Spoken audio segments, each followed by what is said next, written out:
अस्सलाम वालेकुम की हाल चाल है। उम्मीद है तुम ठीक होवोगे। खुश थे बाद अल्लाह ताला तुहानू इस तरह ही हसदा ते मुस्कुरांदा रखे। मैं क्या बरसात का मौसम है तो मैं अपने भैन भरावां सिर्फ पकौड़े पकौड़े कड़ी पकौड़े बेसन ते रखे आए क्यों ना इन्होंने चिकन लवर भी तो है ने ना मेरे बच्चे जिन्होंने चिकन खाना है। मेरे बच्चे अपने भी तो जेडे वेंदे ने पे बच्चे वो भी तो मैं चिकन की एड्डी को मज़ेदार रोस्ट की रेसिपी लैके आई हाँ चरगे की कि तुसी याद करोगे कभी इस तरीके अगर तुम बनाओगे। असी 1.5 किलो चिकन लिया जे तो इनू चंगी तरह असी वड्डे वड्डे कट ला लेने ने। वेखो चंगी तरह लत्तां तोड़ तोड़ के ते लंबे पासे दे भी असी कट लाने ताकि असी ये भी मसाला भरीए तो आईए। जो मैं गुजरांवाले दे खास रेस्टोरेंट तो असी खाने तो यदा बहुत ही ज़्यादा स्वाद आता जे तो मैं उत्थों ये खास रेसिपी सीखी सी। तो इनू जो भी असी खान जाने ना तो नाल मैं एक पैक भी करा के लियानी हुन्नी हाँ। ये बहुत मज़ेदार है। इनू असी वड्डे वड्डे कट ला लैने ने तो फिर असी इनू जनाब जी मसाले तैयार दे करने ने। मैं शान का मसाला लिया है, टिक्का मसाला मैं लैके तो वो नमक तो मिर्च पा लीए।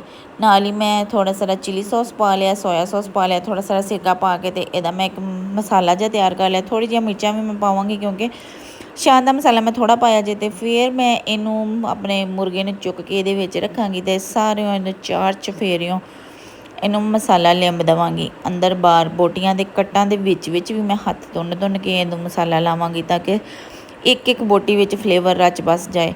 जो तुहाडे घर कोई खास मेहमान आते इनू लाजमी बनाना बंदा। मेरे ख्याल मैं तो कोई मेहमान होने तो बादों मैं अपने वास्ते आप ही खास हाँ, साढ़े घर वाले बहुत खास ने। मैं अपने फैमिली वास्ते जो भी बनानी चीज़ां बनानी कोई आंदा है तो फिर तो चलो बनाता ही है बंदा, लेकिन सब तो पहला खास अपने घर वाले होंगे ने उन्होंने अहमियत दवो, उन्होंने बना के लाजमी खवाओ। मेहमान तो कदी कदी ने। हुण असीं लवांगे बेसन, बेसन दे विच असीं पा लवांगे नमक ते मिर्च। एक गल का ध्यान रखो, वेखो कि मैं जो चिकन के उत्ते मसाला बनाया है वो मैं गर्म मसाला नहीं पाया ना काली मिर्च पाई है। तो यदा जो उतला मिक्सर बनाया ये सिर्फ मैं लून मिर्च पाई है, थोड़ी जी हल्दी पाई है, होर कुछ भी नहीं मैं पाया, गर्म मसाला काली मिर्च कोई भी नहीं पाई। फिर इनू असी वो जो चिकन असी रखा कोई अद्धा को घंटा उन्होंने असी स्टे दिता ही तो वो इनू चंगी तरह लिंब लवांगे। आ जो पानी इन्हें छड्डिया ये भी विच ही पा लो क्योंकि ये मसाला ही है, होर कुछ भी नहीं।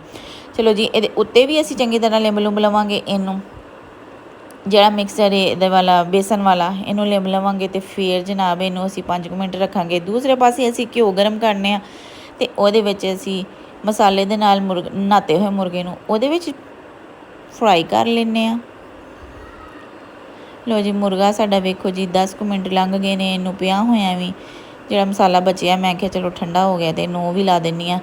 हुण असी जी ए वेखो जी पकदे हुए घ्यो दे विच इनू पा के तो असी इनू मीडियम अग के उत्ते रखना है तो फिर ये उत्ते ढक्कन दे के ना तकरीबन कोई 15 मिनट असी ढक के भुल जाना है। इनू हिलाना हिलाना नहीं क्योंकि इन मसाले ने पानी पूनी छड्डिया होएगा वो विच ही पक जाएगा।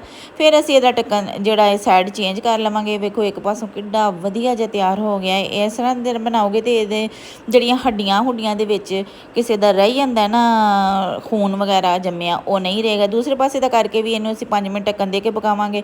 फिर अस तेज़ अग करके दोवां पासे ब्राउन कर लांगे। उम्मीद है तुहानू ये रेसिपी बहुत पसंद आएगी, बहुत बहुत पसंद आएगी। अगर पसंद आए तो कमेंट सैक्शन में कमेंट करो, चैनल सबसक्राइब करो, अपना तो अपने घर वालों का ख्याल रखो, सानू भी दुआवां च याद रखो। मुर्गा हो गया तैयार तो मैं तो खान लगी अपने घर वालों नाल, तुसी भी खाओ बनाओ। शुक्रिया, अल्लाह हाफिज़।